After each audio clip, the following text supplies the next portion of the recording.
Hi, everyone. Thank you so much for joining us this evening. I'm Sarah, and I'm really delighted to welcome you this evening on behalf of the MAP Academy. Before we start, I'd just like to let everyone know that the session will be recorded. So I hope that that's okay. This event forms a part of our MAP Academy Live program, and we're offering this event in conjunction with our short course, Textiles from the Indian Subcontinent. Most people who are here today should be signed up for the course, but we hope that you'll also take the time to finish it. We'd love to also know what you think. We're really happy to have Pankaja Sethi joining us this evening. Pankaja is a textile designer, she's an artist, she's a researcher, and she's known primarily for her work on Adivasi textile traditions from Odisha. She's also the founder of the Pankaja Sethi Design Studio and the research-based trust, Kala Aur Katha. She is a recipient of several notable grants, including those from Tata, from UNESCO, the V&A Museum in London, and also the Devi Award from the Indian Express. She's exhibited her works internationally, including at the Nairobi Summit, and holds a master's degree in textile design and development from NIFT in New Delhi, and also social anthropology from SOAS in London. So in today's session, Pankaja will be talking to us about her decade-long experience in research and collaboration with the Dongria Kondh community of Odisha, and she'll also be talking to us about their textile traditions. After Pankaja's done with her presentation, we'll have a quick, we'll see depending based on the time, Q&A session. So if you have questions for her during the course of the presentation, you can feel free to leave those in the chat. And then hopefully we can address most of them in the end. A quick housekeeping note is that it would be great if everyone can keep their cameras and their mics on mute and off to begin with. Once we get to the Q&A session, then if you could turn on your cameras, we'd love to see you. Once again, thank you so much for joining us this evening, everyone. Thank you so much, Pankaja. We're all really excited to hear from you. I think I'll actually hand over to you now. Thank you, Sarah. Good evening, everyone. I want to thank MAP Academy for giving me the opportunity to talk on Dongria Kondh textiles. This field is very, very close to my heart because it made a lot of difference in my life. So I want to share a little bit about my textile journey. After graduating from National Institute of Fashion Technology, I completed my textiles there. I worked in Delhi in export houses designing home linens for European market. And after a point, mass production products making home furnishing, cushion covers and bed covers became kind of very, like it didn't inspire me anymore. And I wanted to change because I know that I'm not made for this. And then I got an opportunity to work with tribal people in Jharkhand, Santhal tribe. And after that, 2005-06, I wanted to come back to my state.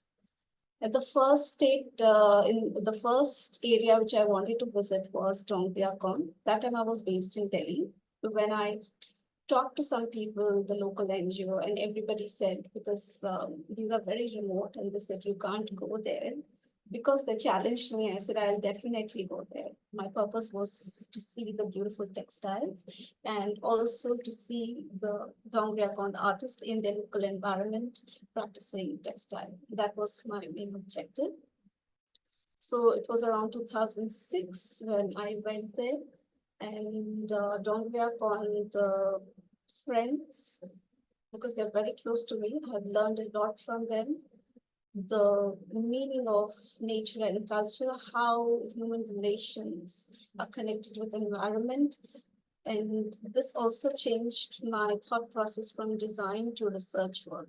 So initially I will start with a short video that will show about the people, the landscape, people doing different activities. And then I will show the images, around 30 to 40 images. Then I talk about each images and my journey in detail.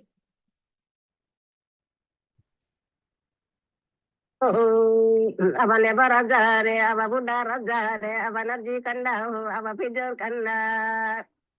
Ikudulinga hiyam, ikudugama hiyam. Abdigara bolo mane, reguma bolo mane. Ngai bolo mane, baguru bolo mane. Tita bolo mane, delakun bolo mane. Hello. aba malla kambare, aba buddha raja, ayatati kayure, aba malla kamba, aba bitri gare, aba bari gare, jere dana kandau, jana pili, aba hendi, magada ilmu de maguma ilmu, narohanu ete kam narobanu ete, ngaiwane hane baguruwane hane, ame raga teki deni raga barsu, mati de et on hindu raga hindu, aba en od agunda, aba dore munda, aba loga barare arebisi munda, aba tiron dare, aba ratam dare, ragangade, galanga rai, kata, adu, ama, rai, manje, reba, oro, kono, oro, mula, raga, eri, indu, ega, nendo, rapa, nendo, pa, tula, pa, unda, adi, asotola, parotola, agangapa, enone, iru, enga, emi, anda, lada, undi, kaya, yara, kai siva, yanga, yapiranga, ragangare, kodamano, manilvan, uyaru, tapangara, maringara, kodum tali, lengo tali, piyu tali, jongge tali, mateba, ibarati, baravadi, komondore, mukidoro, nikana, kumekana, ajakana, mokokana, ragangapa, endo, tada, sini, mani, mati, ngai, sini, sini, nge, papo, ane, loho, ane, aga, ire, aro, emba, sini, kula, ere, mati, ere, angi, yada, yada, yada, vai, anji, pale, gora, gora, gora, anga, anga, ungi, iru, aba, edo, alo, ele, raga, ere, honda, Okay, yes. So that was a brief visuals basically to show how Dongria Kondh Adivasi live. So my objective was to visit Niyamgiri and to see textiles of Dongria Kondh. And this was in 2006 when I went first there. So Dongria Kondh, they live in the hills in Raigada and Kandhamal district. This is the geographical area where actually they are located. I have highlighted only Raigada district because my research is based only on Raigada. Here in India is the Odisha map on the left, and on the right is the Raigada district.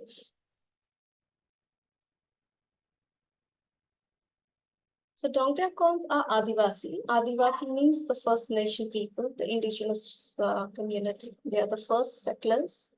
They belong to the Kondh Adivasi group, and they are the largest Adivasi group of Odisha state. During the British days, Kondh, because occupied such a big land, it was called Kondhistan. However, this word has become a forgotten part of the history. And among the Kondhs, there are many subgroups. Desiya Kondh, who live in the plain areas. We have Kutia Kondh, who have tattoos all over the face, completely tattoos. And then we have Dongria Kondh, because they live in the high hills of Raigada and Kandhamal district of Odisha. The range is called Kandhamal. The word Dongor means hills or the land. And as they depend on hills, on the forest for survival and existence, they are called Dongria Kondh because they are hill dwellers. They worship Niyamgiri as sacred mountain, and it is their devta, the god. They speak Kui language. Kui has very high tones. It is South Central Dravidian language that is spoken by Kondhas. QR code scanner. The Niyamgiri hills, there are many hills in that area which are connected, interconnected, and it is densely, full of green, lush green vegetation with rare indigenous plants and animals. So you'll find the mangoes, jackfruit, many trees. They still practice indigenous methods of living, hunting and gathering, that is going to the forest and collecting produce. And they also practice slash and burning, shifting cultivation. And during the monsoon, you will see large jackfruits, mango trees, salapo. Salapo is salfi in many other parts of India. Haludi, that is haldi, that is turmeric. Khajuri, local palm tree, which are grown in abundance and that is used for their consumption and livelihood. This is the image of turmeric occupied Niyamgiri Donga, that is the cultivated area. Here is my collaborator Sindhe, which is going on the way to the hills. They work in the field. Here they on the left bottom, they are boiling the turmeric, and on the right bottom is the turmeric. They grow many indigenous crops, Sua, Kosala, Mandia. Mandia is ragi, and they use for the self-consumption and also basically sell it for livelihood. They live in the deep forest. They respect nature and live in harmony. They believe Niyamgiri is their god. Niyamgiri created the land, trees, plants, flowers, earth, sky, stream, and the nature. Kondh and other Janajati, meaning other tribes and local community, they believe Dongria Niyam created them. And the nature, what they have is because of Niyamgiri. According to them, they are the children of the forest, and whatever they have is the mercy of nature god Niyam. And they call them Niyamapenu or Niyam Devta and sometimes Niyamgiri. They follow the rules of nature. They call it Niyam Kuniyam, meaning rule to rule, or the laws of nature. They follow the laws of nature. If we say something, can you do this? Can we do like this? This is not our niyam. This is not our rule. We cannot do certain things which are not according to the rule of niyam. The god and goddess are created by niyam. The earth goddess Jhakari Kudi, who lives in the village, that protects the corn from evil eyes and misfortunes. This is a stream. They will say the Devata, the goddess, lives in the stream. The goddess lives in the leaves. The goddess lives in the trees. That is the relationship which I found very, very beautiful, because they believe Niyamgiri, the god and goddess, are everywhere, and they respect nature in their every activity. If you must have known, their basically fight to protect, they fought with the mining company Vedanta to protect their land against mining, and it was all over the world in the media, the vernacular media, and because they believe the land is sacred, and because of Niyam they exist, and they couldn't see their land get tampered, they fought very, very hard. And the Dongria Kondh believe the Niyamgiri god still lives in the forest, and it is because of the nature they exist, and also because of the natural resources. They have rare indigenous plants and animals, and forest is the only source of livelihood. This is some of the motives and symbols. What I want to emphasize is, because they respect nature, their respect for nature reflects in visual language, the representation of God and goddess in the form of symbols and motifs. Is the visual language of Dongria Kondh to show their respect, and it also shows their relation with the forest. The triangles are the hills where the god lives, and they are part of the nature. Oral tradition and many other practices different spaces that also basically shows their respect for nature. So different spaces such as wall paintings, you will see wall paintings. On the left, right hand side, you will see Sita Penu. She's a goddess. Sita Penu. Penu means goddess. Sita Penu is the kitchen goddess. She lives in this house and she is part of the family member. And when I asked them, why have you made so many flowers? Because Sita Penu asked so many flowers. And why have you, given two winnowing baskets? Because she has asked. So they offer mother, that is liquor. They also offer many other things, flowers and small offerings to the god. And she is also a creation of Niyamgiri. So she basically is part of the house and the house is protected. Sickness will not enter the house because she is part of the family. So such is the relation that you reflect their relation with nature in every activity and practices.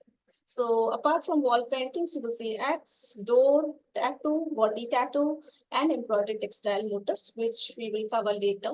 Symbols are also sign of protection to invade evil spirits. It is a language of protection. Here, this was photograph was part of the Meria Parva. Meria Parva is one of the most important festival celebrated by Dongria Kondh to pay tribute to the nature god.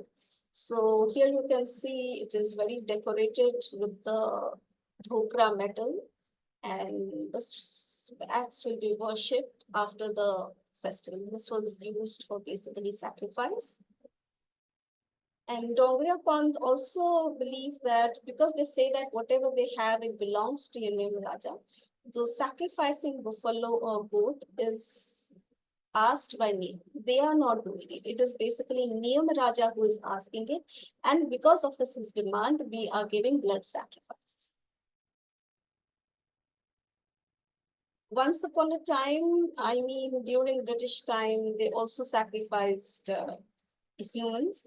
So that was stopped during the British period. Right now, it's the buffalo and the goat, which are basically sacrificed during the occasions and the rituals.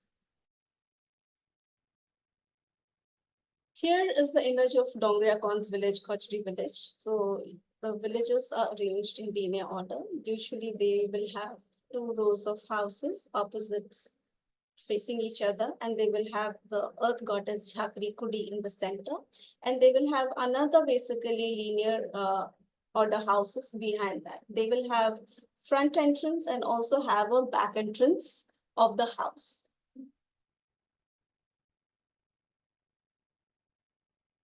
This is Kadrakuma village. So Dongria Kondh make their own houses with stone, bamboo, wood, and mud. They collect the stones, wood, mud, everything from the forest, and they build their houses from the scratch. Earlier days, there used to be Dhangra Sala and Dhangri Sala. That is a youth dormitory, but that system, that cultural system has died out. So there used to be separate houses for the dormitory, for young boys and young girls, adolescent boys and girls. She is Jhakri Kudi. This is the shrine of earth goddess Jhakri Kudi. You can also say Dharini. That means the goddess. Dari Penu is also another word.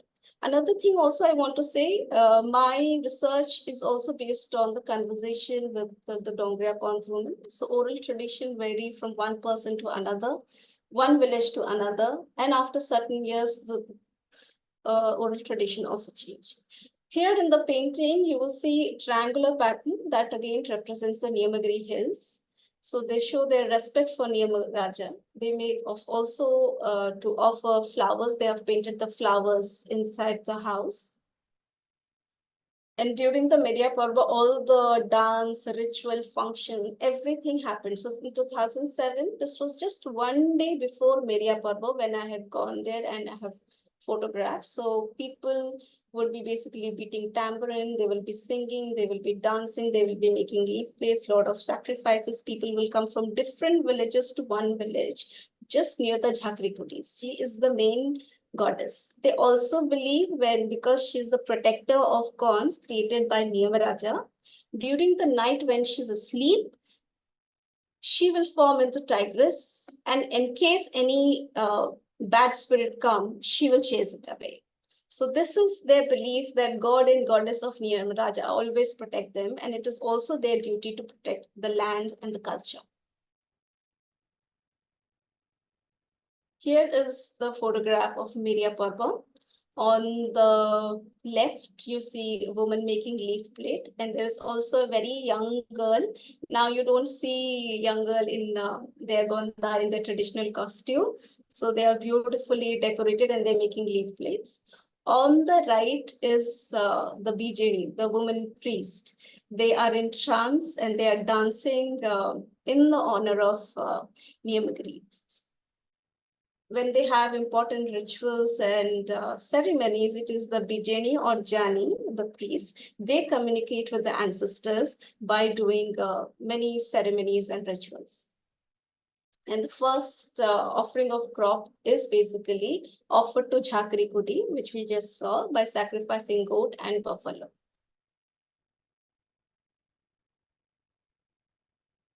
I'll talk about Dongria Kondh women. Among the Dongria Kondh community, men and women both work, but I find Dongria Kondh women very, very hardworking because I have lived with them, I have stayed with them all the time, like early morning from I think 3 a.m. to 8 o'clock or 9 o'clock, they will be continuously working in the evening. They play a significant role in agriculture, and we should acknowledge and respect them as women workers, just like urban women workers. They are also women workers because they're bringing income and they're bringing livelihood and they're taking care of the houses. As mentioned earlier, they are priests and they conduct some of the most important rituals to communicate with the ancestors. There are some of the images from women working in the field.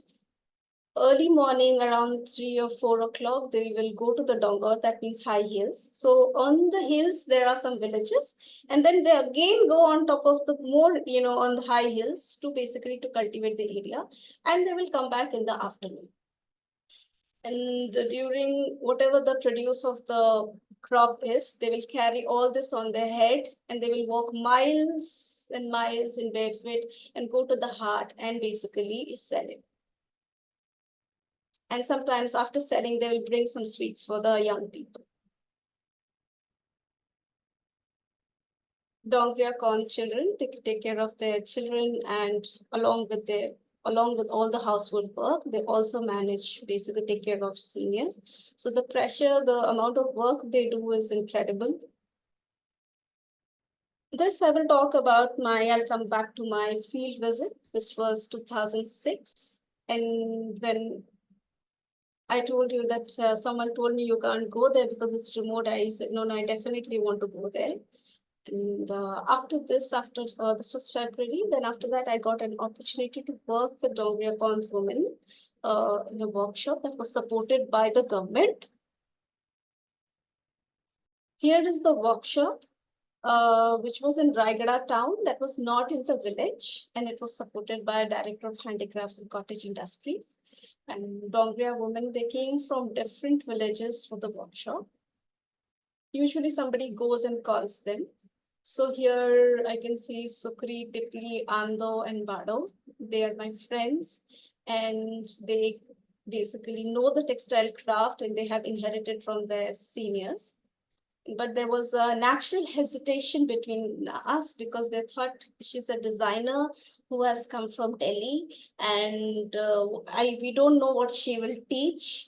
And they were very, very scared. And for me as a designer, I had a lot of respect for the textile. And so it's such a beautiful textile. And with my previous experience, I thought we must do something which they can relate to. I didn't want it to introduce any new designs, new concept, or do something which they do not like. So my objective was to have a collaboration, create a conversation. And the objective of the workshop was to create product development. And so basically what I did is I started the conversation like, do you go to market or hard bazaar and carry a bag? They said, yes, Diti, we go. So then I said, then can we make a bag in your design so that you can carry things to the heart and also bring things from the heart? They said, yes, Didi, we can do. Similarly, then I said, do you have a pouch, Muna? The Muna in their language. They said, yes, we have. So can we make a pouch in your design, a Muna in your design, which you can tuck around the waist, keep small amount of money. They said, yes, yes, we can do that. And they also have a pocket in their costume. They basically put many things over there. And Muna is also a very useful thing which they can relate. So my objective was to create a product which they understand, rather than creating a table mat or a product which they don't relate to it, something which they can use, which they can relate to. We also used local material.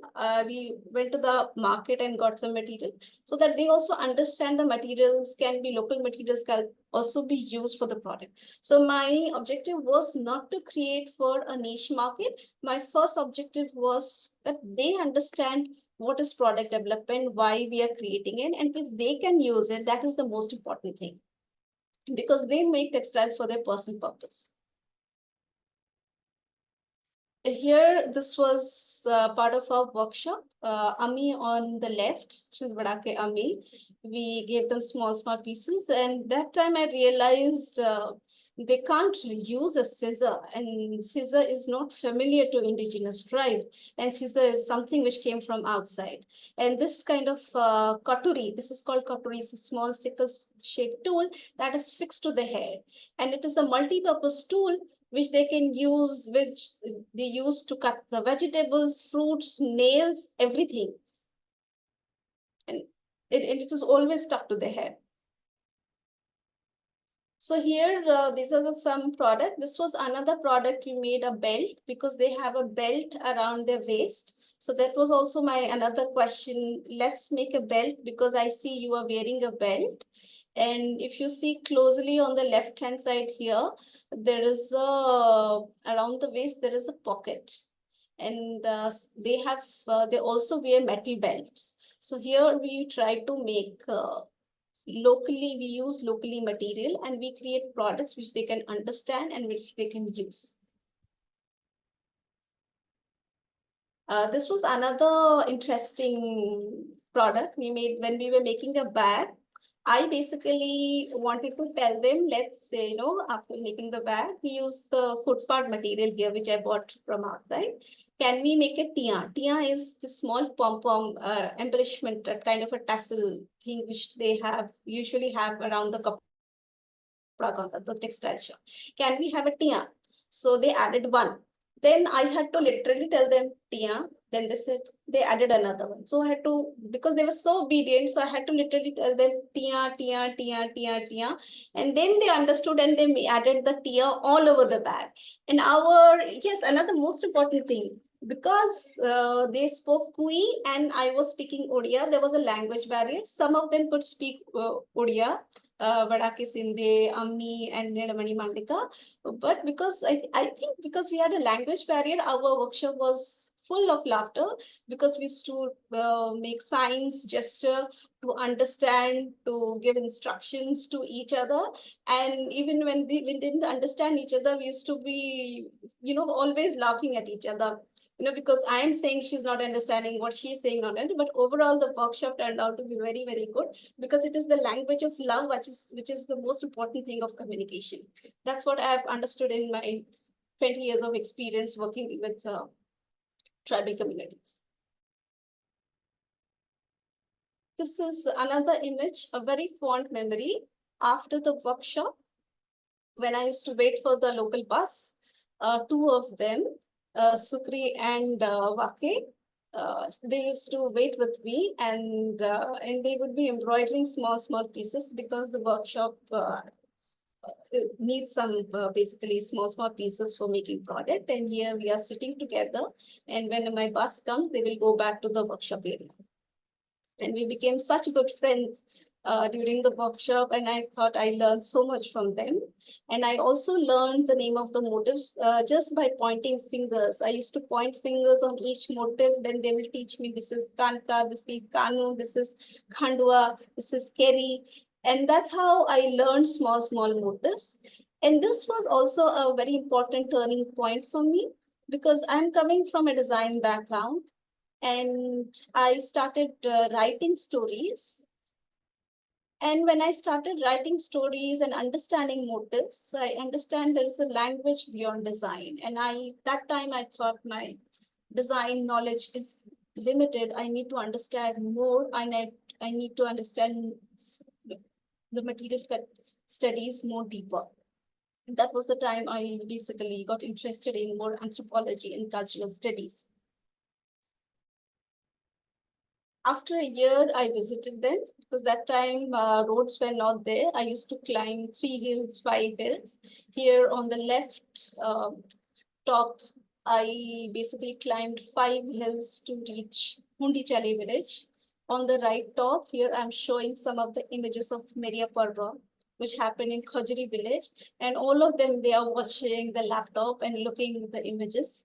And it was very beautiful moment. And here at the bottom left, I am discussing with I called some of the women from Hundi Jali and all of them, they came from different villages and we wanted to discuss about the textile. And when I visited some of the villages, I also basically wanted to share some of the workshop photos, which was basically captured a year ago. And I also wanted to give each one of them photograph because I was aware that they don't have a photograph clip. So I took photographs of each artisan and I gave them photographs in person.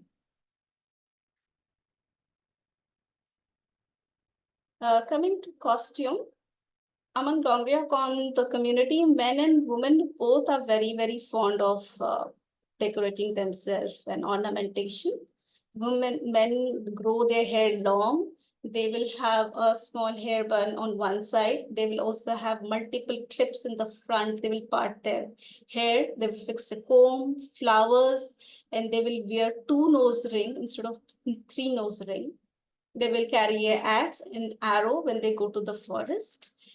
So this first 2 images on the left and center, they are from the Meria Parva when men were decorated. They also wear a lot of beaded jewelry, just like women.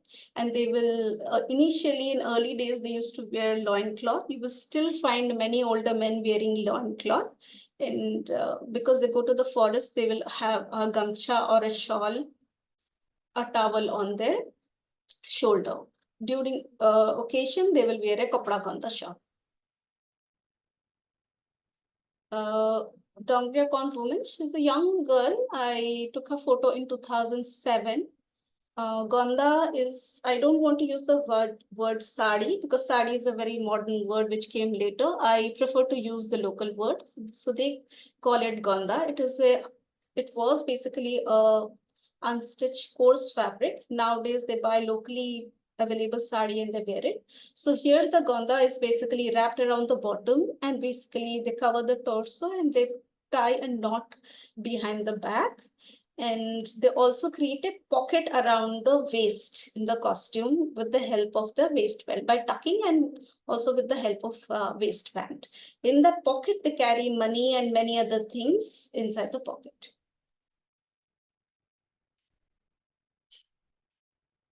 So here there's some more images of women, multiple metal clips, U-pins, nose rings,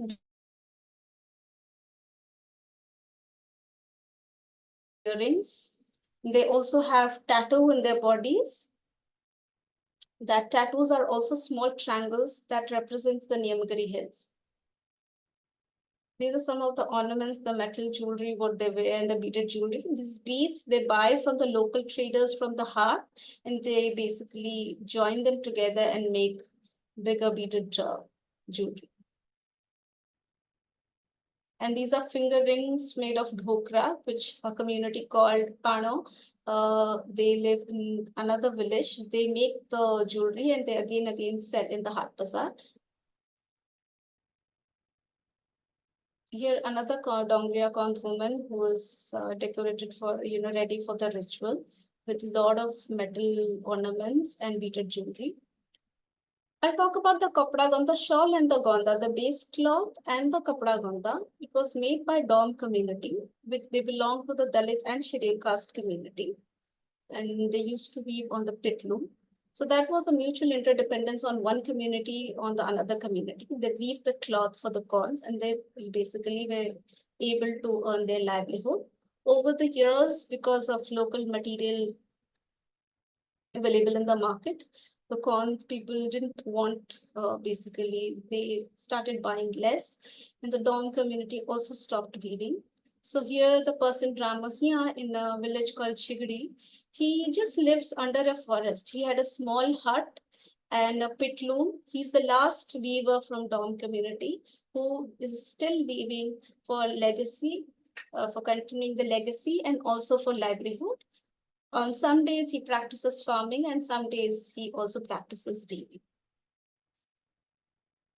So I was fortunate to meet him in 2013.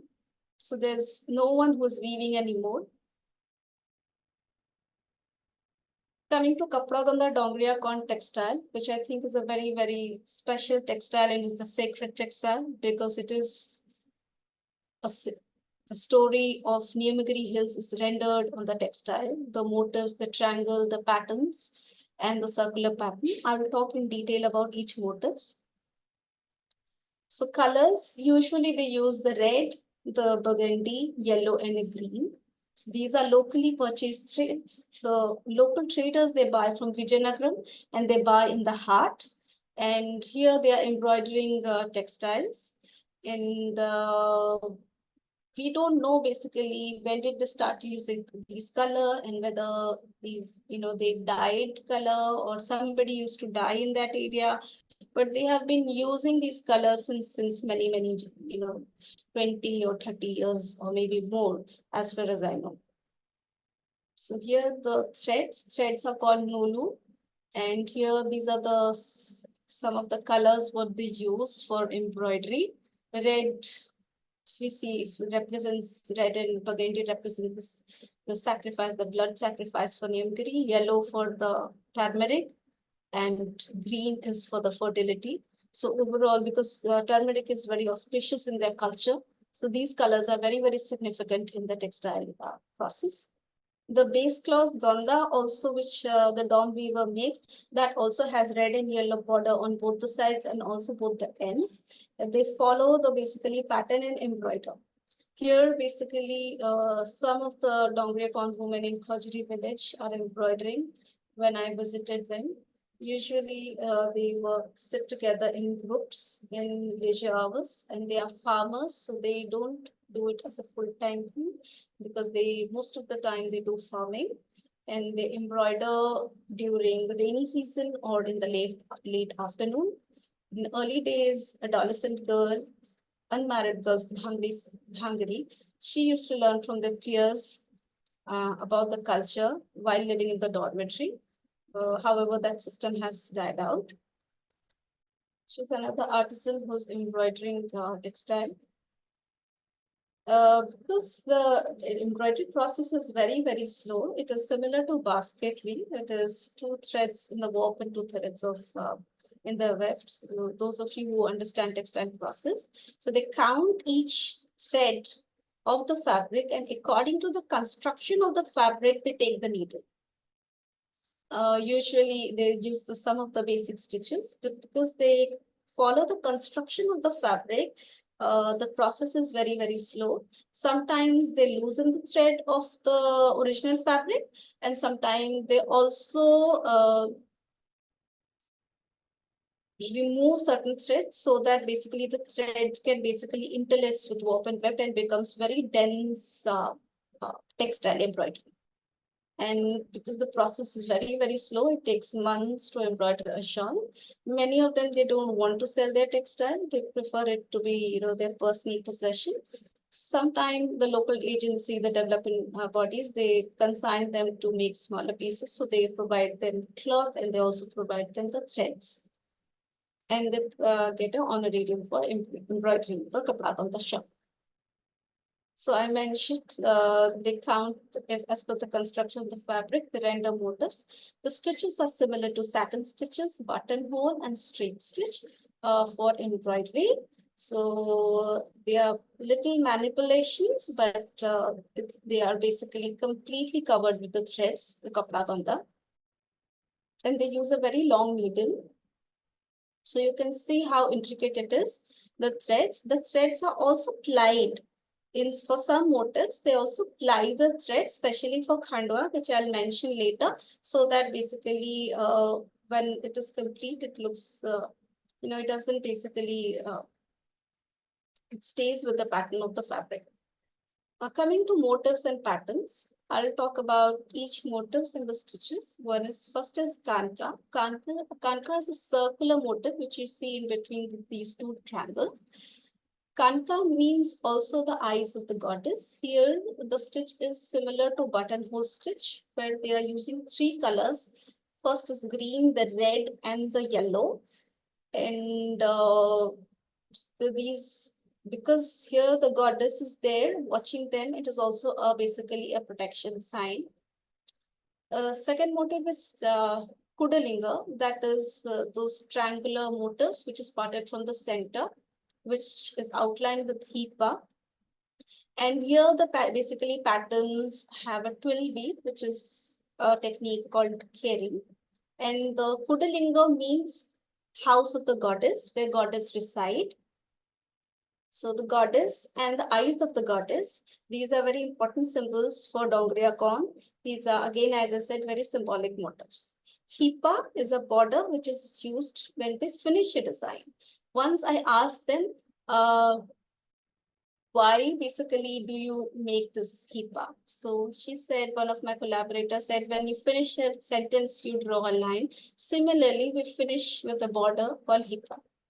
Vata is a horizontal line which you can see thicker, but it's diagonal, slightly slanted. It's again satin stitch, but it's wrapped completely from one end to another end. And it's basically after the Kudalinga, you will see Hipa, then you will see basically Vata, and then you will see Keri. Khandwa are those triangular motifs.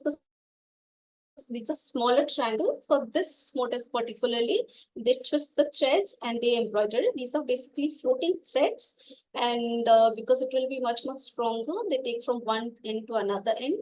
So according to the width of the fabric, they take the nulu, that is the thread from total width, and little bit more because it interlaces.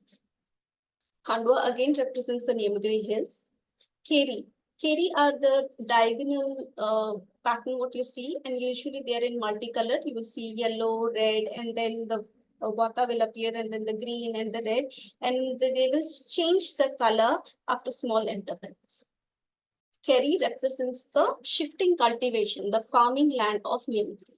So all the motifs on the Dongria Kondh represents each story of Niyamgiri. That's make the textile very strong. Here some of the women also embroidered their sari or the gonda they wear. Here you see kana, that symbolizes the axe, and that is satin stitch in a slanted way.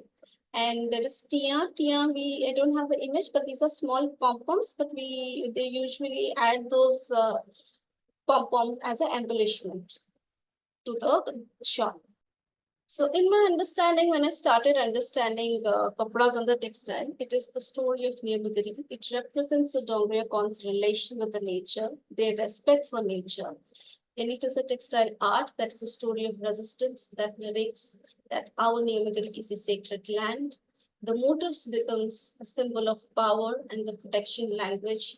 And that makes basically Kapda Gandha textile very valuable and sacred textile.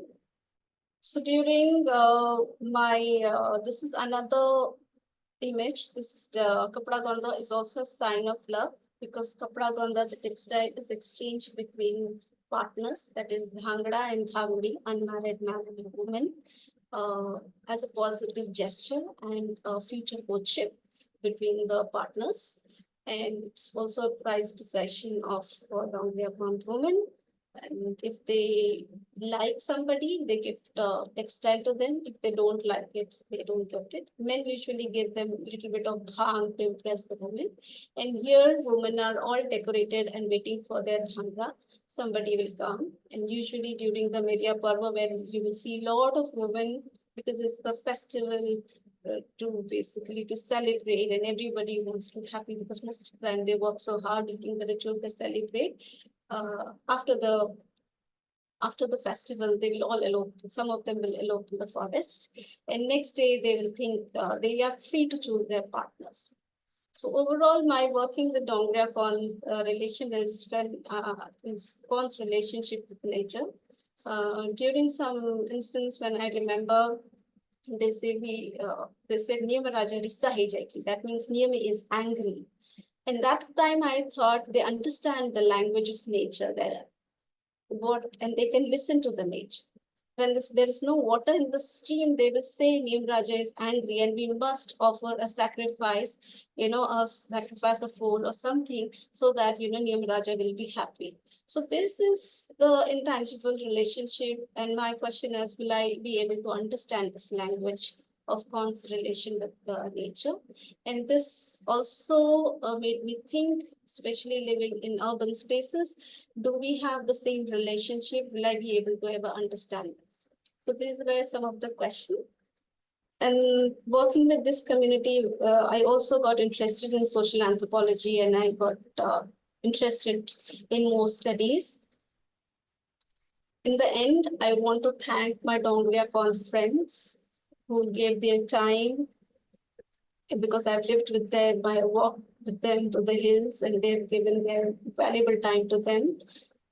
They are wonderful, wonderful, wonderful people. You can work with them, sit with them. They're very, very friendly.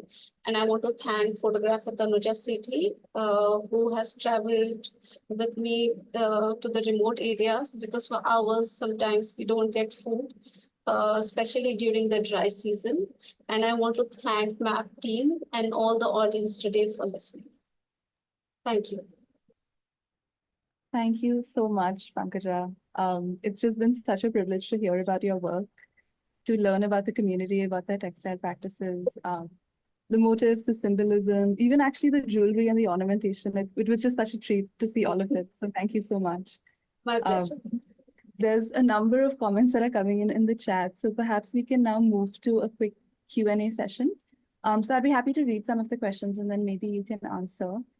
One of the first questions is about the symbolism of the triangle. So Malini says that the triangles are facing down. So is unlikely to be hills. The downward triangle usually depicts Shakti's descent, like a womb. So also a fertility symbol.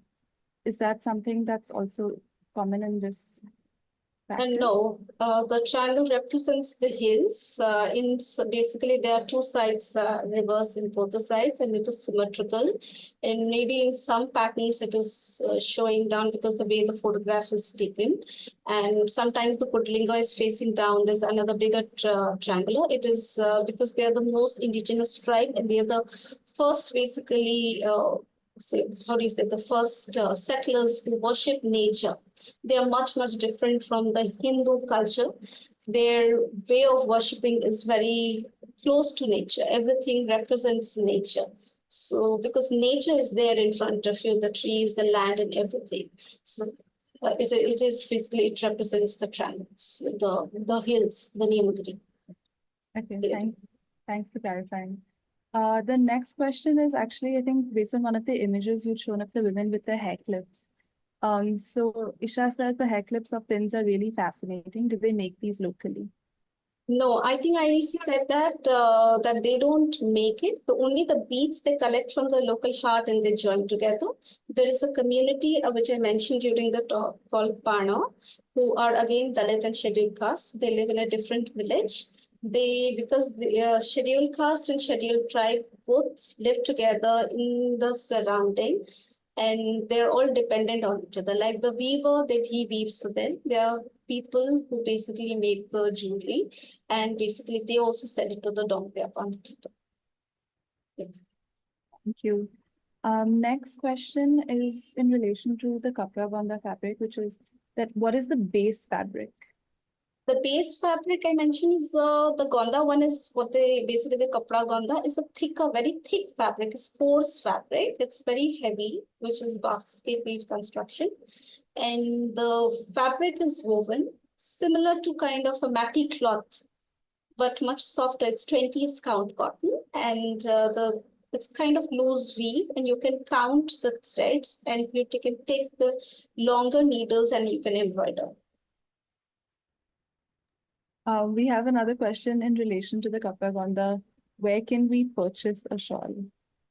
Yes, because of a lot of posting on Instagram, I've already received a lot of messages and calls already. So they don't basically do it for commercial. They make very few. As I said, they are farmers. Most of the time they will be sitting in the hills. Sometimes they will take the Kapra Gonda in the hills and they will sleep with the Kapra Gonda. You will find very few.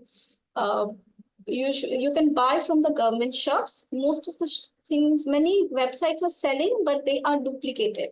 This is another question, another thing which I didn't address, because the textile is so beautiful. A lot of weavers have duplicated it. So there are many duplicated versions available in the market. But if you come to Odisha or get in touch with the Odisha government, you will be, and if you are able to identify between weave and embroidery, you will get a textile definitely one day. Yes. Thank you. We have the next question is that are there any distinctions in the motifs or embroidery techniques used in the shawls worn by the Dongria Kondh men and women? So is it different for the men and the women? No, it is similar motifs, but women like to decorate more. That is the natural tendency. So yes, it's the same motifs, but only with the nose ring, men will wear 2 and women will wear 3. Ah, I see. Okay. There's also a question about the hair bun. Is there any significance to the way that they wear the hair?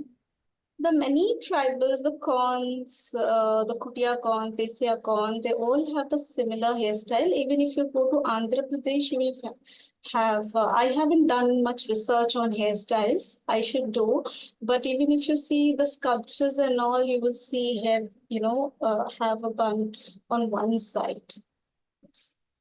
And they love to decorate themselves. They'll put a lot of oil and they will make a hair bun, put flowers. And if you give them flowers, they will be more happy. Okay. One of the next questions is about the dye use. So someone says, I believe you said that threads have been in these colors for a long time. Are they made with synthetic dyes or natural dyes? Do you know if they would have used local plants like haldi for dye in the past?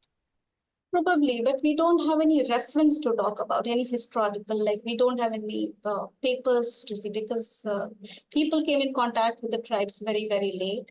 How the colors came, we don't know. We can only relate because haldi, the turmeric, is very, very auspicious in their culture. So probably they used natural dyes. But even if they use natural dyes, I'm sure some other community must be doing the dyes, because they are so busy doing so many things. So they all depend on the different community. So here are the colors which are locally available by the traders in the heart, which they buy and they embroider it. Okay, next question is from Shraddha, which is that, is there any ongoing design development or product diversification project or program happening, or even similar such plans in the near future? I am not aware. Okay. There's a number of other comments, Pankaja, saying that this has been incredible. I'm just trying to see if there are questions that I have not answered. Okay. I just got one from Dipankar. Where's the fabric procured from? Because I see no looms. I shared one photograph of a weaver who weaves it, and he's the last weaver, and he was already in late 60s when I met him. So I don't know how many years he will survive or he will be able to do, because he doesn't have any successor. So probably they will source for something. So it is a locally, like nearby village, somebody who's producing. In earlier days, the Dom community used to weave the cloth, the gonda, what they wear it like a sari, like a costume, and also the shawl. Now nobody weaves it. There's only one person. So he will weave as long as he can. Okay, I mean, it's also past 7:30, so maybe I'll just take one more question.